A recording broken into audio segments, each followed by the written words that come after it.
各地的莲友们，大家早上好。我们要学会控制情绪，这个公案对我们现时代的人呢，有很大的帮助。有一条蛇啦，进入了一家木工店，当它爬到角落的时候，穿过了一把锯子，受了一点点皮肉伤了。这时候它本能的转过身去，咬住这个锯子，结果又把自己的嘴巴给弄伤了。他不明白到底发生了什么事情，直觉认为他所看到的这个锯子好像正在攻击他一样，因此他决定要用整个身体缠住这个锯子，使这个锯子能够窒息啊。于是他使尽了所有的力量，但是很不幸的是，蛇最终还是被锯子给锯死了。在我们的生活当中，经常会遇到很多不愉快的事情，于是我们会出现各式各样的情绪，例如悲伤、恐惧、愤怒等等。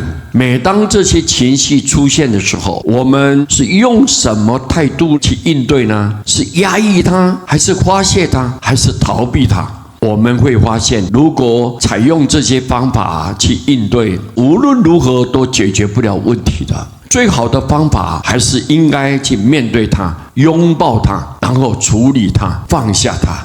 愤怒、发火、闹情绪并不能解决问题，有时候甚至会把自己带进死亡的陷阱。